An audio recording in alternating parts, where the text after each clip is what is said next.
एक सुबह महात्मा बुद्ध अपने शिष्यों को प्रवचन देने पहुंचे, लेकिन आज सारे शिष्य उन्हें देखकर आश्चर्यचकित थे, क्योंकि आज पहली बार वो अपने हाथ में कुछ लेकर आए थे। जब महात्मा बुद्ध पास आए तो सारे शिष्यों ने देखा कि उनके हाथ में एक रस्सी थी।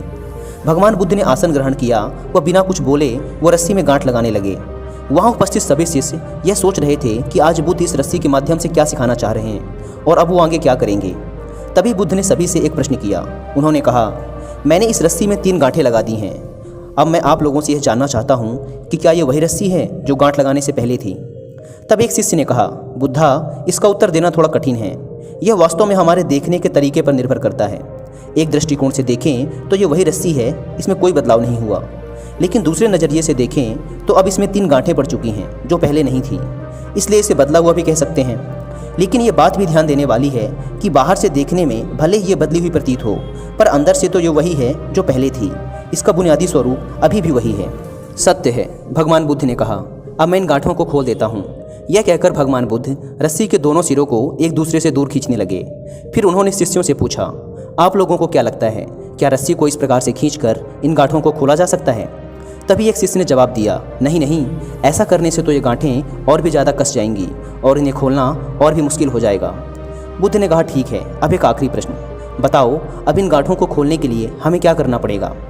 शिष्य बोला, इसके लिए तो पहले हमें गांठों को ध्यान से देखना होगा ताकि हम यह जान सकें कि इन्हें कैसे लगाया गया है, और फिर हम इन्हें खोलने का प्रयास कर सकते हैं। मैं यही तो सुनना चाहता था, बुद्ध ने मुस्कुराते हुए कहा। मुख्य प्रश्न तो यही है कि जिस समस्या में तुम फंसे हो उसका कारण क्या है। बिना कारण जाने समस्या का पूर्ण समाधान असंभव है। मैं देखता हूँ कि अधिकतर लोग बिना कारण जाने निवारण करना चाहते हैं। कोई मुझसे यह नहीं पूछता कि मुझे क्रोध क्यों आता है। लोग पूछते हैं कि मैं अपने क्रोध का अंत कैसे करूँ। कोई यह प्रश्न नहीं करता कि मेरे अंदर अहंकार आया कहाँ से। लोग हमेशा यही प्रश्न पूछते हैं कि मैं अपने अहंकार, अपने घमंड को खत्म कैसे करूँ। तो प्रिय शिष्यों, जिस प्रकार रस्सी में गांठ लग जाने पर उसका बुनियादी स्वरूप नहीं बदलता, उसी प्रकार मनुष्य में भी कुछ कमियां आ जाने से उसके अंदर की अच्छाई का बीज कभी खत्म नहीं होता। जैसे हम गांठ लगने का तरीका पता चलने पर रस्सी की गांठों को खोल सकते हैं, उसी प्रकार समस्या का कारण पता चल जाने पर मनुष्य की समस्या भी हल कर सकते हैं।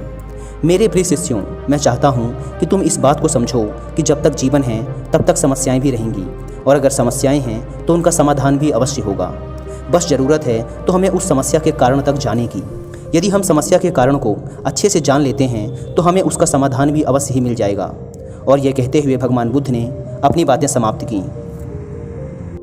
दोस्तों, इस कहानी ने हमें सिखाया है कि यदि हमें अपने जीवन की समस्याओं का समाधान चाहिए तो पहले समस्या के कारण को पहचानो। समाधान अपने आप मिल जाएगा।